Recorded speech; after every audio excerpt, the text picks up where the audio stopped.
Hər kəsə salam.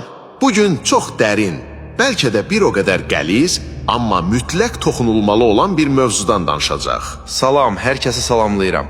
Dərin deyəndə yəqin ki, etiqadi məsələləri nəzərdə tutursan, düzdür? Tamamilə doğru. Biz bugün imamət inancının mahiyyətindən danışacaq. Çünki gəl razılaşaq. Mahiyyətini dərk etmədiyimiz bir konseptin üzərində fikir yürütmək, necə deyərlər, havaya su atmaq kimi əbəs bir şeydir.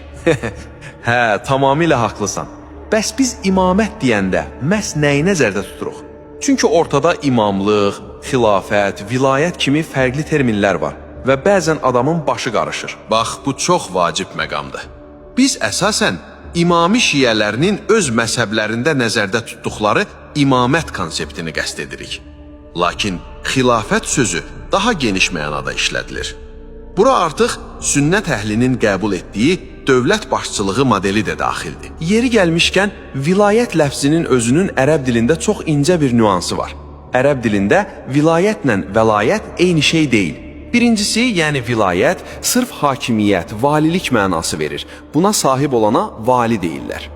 Amma vəlayət, himayə, dostluq, sevgi mənalarını verir ki, bu məqam sahiblərinə vəli və ya cəm halda evliya deyirik. Çox gözəl aydınlaşdırdın. Amma bilirsən, ən maraqlısı nədir? Əslində, sünnət əhlinin bu mövzudakı terminologiyası şiyələrdən təsirlənib. Doğrudan, necə yəni? Məsələn, tədqiqatçı Əhməd Mahmud Sübhi öz kitabında, eləcə də Əd-Dəmici bunu çox gözəl qeyd edirlər. Bax, bu mövzuları etiqad, yəni inanc əsaslarına daxil edənlər şiyələr olub. Sünnət əhli də onlara cavab vermək, elmi mübahisə aparmaq üçün istər-istəməz onların terminologiyasından istifadə etməli olublar. Sünnət əhli üçün ən uyğun söz xəlifə olsa da, əqidə və fiqh kitablarında yenə də imamət sözünü işlədiblər. İndi başa düşdüm. Buna görədir ki, sünnət əhli 4-cü xəlifədən bəhs edəndə yalnız onun üçün İmam Əli radiyallahu anhu deyir. Ay sağ ol. Sünnət əhli məhz 4-cü xəlifə üçün İmam Əli radiyallahu anhu deyir.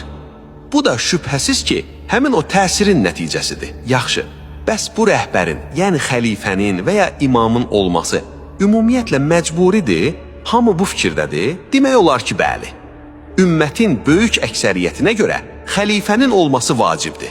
Sadəcə xavaricilərdən bəzi qruplar, məsələn Nəcdatilər, bir də Möhtəzili məzhəbindən 2 nəfər, Əl-Əssam və Əl-Futi buna qarşı çıxıb. Qalan hamı eyni fikirdədir. Amma deyəsən bu vacibliyin necə vacib olmasında da fərqli fikirlər var axı.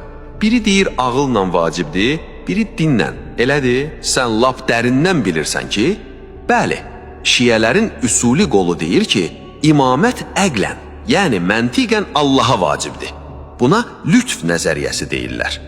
Möhtəzililərdən Əl-Cahiz və ya Əl-Bəlxi kimi alimlər isə deyir ki, əqlən vacibdir, amma Allaha yox, insanların üzünə. Sünnət əhli isə təxmin edirəm ki, bunun əqlən deyil, şərən, yəni dinən sabit olduğunu deyir, eləmi?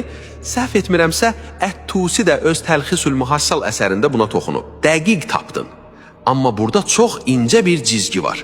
Ümumi şəkildə bir dövlət başçısının, xəlifənin olmasına inanmaqla şiyələrdəki o xüsusi imamət məqamının vacibliyinə inanmaq eyni şey deyil. Bax, bu maraqlıdır.